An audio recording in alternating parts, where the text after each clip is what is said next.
Bagi saya, materi teologi tubuh yang paling berkesan, yang paling menyentuh buat saya adalah penyadaran bahwa manusia itu, tubuh kita tuh diciptakan sesuai dengan gambar dan rupa Allah. Sehingga kalau tubuh kita itu diciptakan sesuai dengan gambar dan rupa Allah, maka seluruh keberadaan kita itu harus menampakkan Allah yang mencintai. Tapi seringkali kita nggak sadar bahwa lewat pilihan-pilihan dan keputusan yang kita buat, yang kita pikir kita mencintai, padahal sebetulnya kita sedang menggunakan.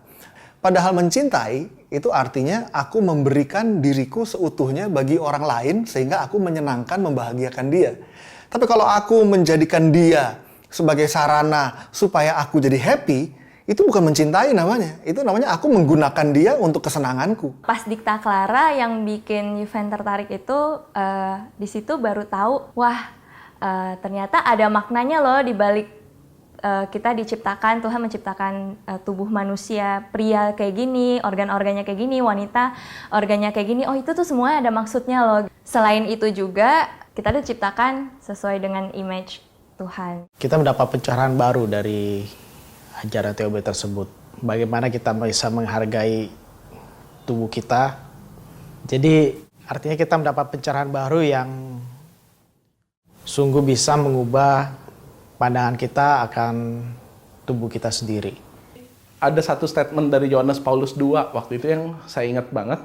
Dia bilang gini, "Man is not responsible for what happened to him in the sphere of sex because he is obviously not himself the cause of it. Instead, he is completely responsible on what he does in the sphere of sex," gitu. Nah, jadi ya itu sih kayaknya statement yang paling nancep ya di saya gitu, sehingga untuk gairah yang ada itu kan memang dikasih Tuhan gitu loh, gairah seksualitas itu baik adanya gitu, dan yang harus dipertanggungjawabkan adalah apa yang dilakukan ketika mengalami itu gitu. Nah itu sih, jadi ya itu sangat membantu sih.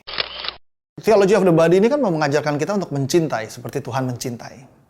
Artinya segala sesuatu bentuk pilihan-pilihan dan keputusan yang kita buat di dalam hidup ini yang nggak bersumber dari cinta Tuhan dan yang nggak terarah pada cinta, itu sebetulnya masih berseberangan dengan nilai-nilai yang mau diangkat oleh TOB.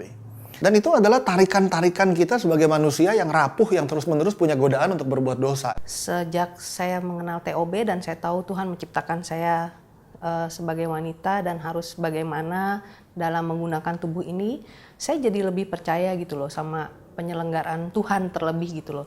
Maksudnya adalah begini, kalau misalnya dulu kita belum kenal TOB dan nggak tahu nih fungsi tubuh kita ini untuk apa, mungkin saya dengan gampangnya mengatur dengan akal sehat saya gitu loh. Jadi seolah-olah saya yang mengatur kehidupan gitu loh, tapi ternyata kan harusnya nggak begitu gitu loh.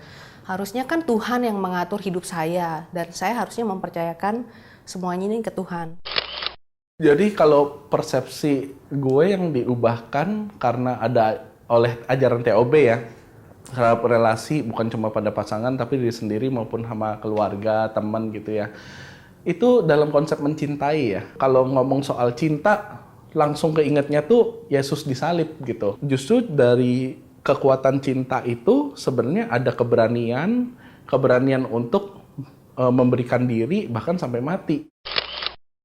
Keluarga berencana alamiah adalah satu metode yang paling alamiah untuk pendekatan pengaturan jarak kelahiran dan pengaturan dalam dalam keluarga untuk merencanakan kelahiran anak. Karena itu adalah satu metode yang menggunakan siklus normal tubuh perempuan untuk mengetahui kapan dia subur dan kapan dia tidak subur. Sehingga buat saya KBA adalah yang terbaik dalam kehidupan pasangan suami istri, terutama dalam pengaturan jarak kelahiran.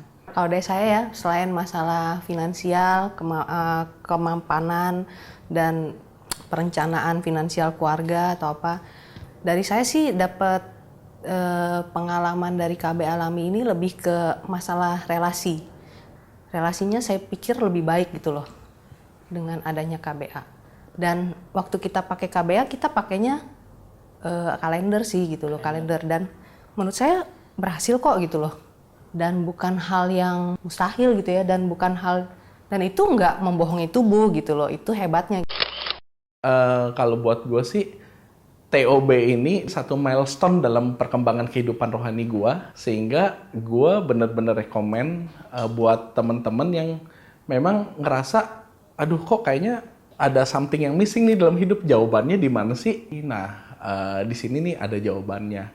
I think TOB is the secret recipe for your relationship gitu. Jadi so explore TOB with us. It's liberating. It gives us complete freedom in Christ.